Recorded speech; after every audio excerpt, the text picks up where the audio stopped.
Welcome বন্ধুরা, আমার নতুন একটা ভিডিওতে সবাইকে ওয়েলকাম জানাচ্ছি। আজকের আয়োজনে থাকছে বাচ্চাদের খিচুড়ি রান্না। খুবই সহজ সরলভাবে খিচুড়িটি রান্না করেছি। আসসালামু আলাইকুম, সবাই কেমন আছেন? আশা রাখছি ভালো আছেন। আল্লাহ তাআলার রহমতে আমরাও ভালো আছি। এখন চলে যাচ্ছি মূল আয়োজনে। এখানে নিয়েছি মুগ ডাল আর চাল। আমি অনেকক্ষণ আগেই মুগ ডাল এবং চালটা ভিজিয়ে রেখেছি, ধুয়ে দিয়ে দিলাম। এখন দিয়ে দিচ্ছি মিষ্টি আলু, এরপরে দিয়ে দিব বাঁধাকপি, এবার দিয়ে দিব পেঁপে। আর পেঁপেটা দেওয়ার এই কারণে বাচ্চার যদি কোষ্ঠকাঠিন্য থাকে সেটা কিন্তু দূর করবে পেঁপে। এরপরে লবণ এবং হলুদ দিয়ে দিচ্ছি। এবার দিয়ে দিচ্ছি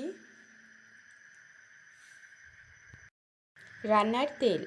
এখানে আমি তেল ব্যবহার করেছি, তোমরা চাইলে ঘি অথবা বাটার দিয়েও কিন্তু খিচুড়িটা করতে পারো।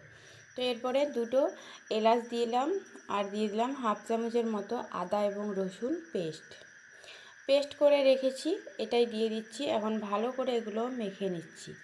এরপরে চুলার আঁচটা অন করে দেব। এখনও পর্যন্ত মেখে নিচ্ছি। এবার দিয়ে দিচ্ছি পর্যাপ্ত পরিমাণে নর্মাল বিশুদ্ধ খাবার পানি। পানির পরিমাণটা অনেক বেশি দিয়ে দিয়েছি, তার কারণে চাল ডাল এবং সবজিগুলো সেদ্ধ হতে অনেকটা টাইম লেগে যাবে। এই কারণে এখন আমি ঢাকনা দিয়ে ঢেকে চুলার আঁচটা অন করে দিলাম।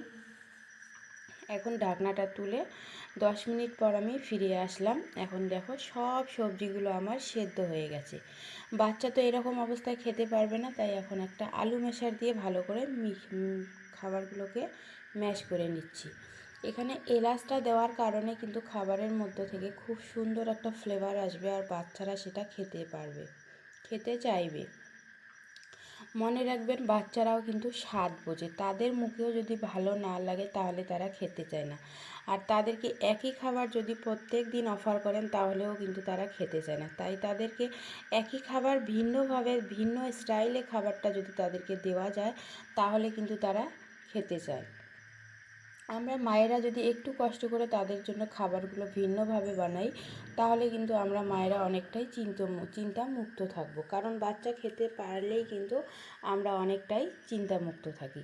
তো খাবারটা আমার ম্যাশ করে নেওয়া হয়ে গেছে। এখন তোমরা চাইলে এই খাবারটা বাগার দিয়ে নিতে পারো।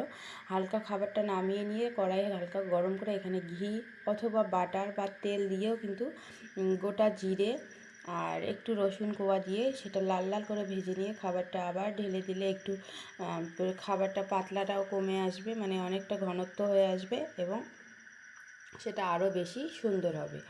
আমার মেয়েকে আমি আজকে খুব হালকা খাবার খাওয়াবো, তাই আমি আর বাগার দিয়ে নিলাম না। তো বন্ধুরা, আজকের ভিডিও এখানেই শেষ করছি। ভালো থাকবেন, সুস্থ থাকবেন। আমার মেয়ের জন্য সবাই দোয়া রাখবেন। যারা শেষ পর্যন্ত ভিডিওটি দেখলেন তাদেরকে অসংখ্য ধন্যবাদ জানিয়ে ভিডিওটি এখানেই শেষ করছি। আশা রাখছি ভিডিওটি ভালো লেগেছে। যদি ভালো লাগে একটা লাইক করে চ্যানেলটি সাবস্ক্রাইব করুন।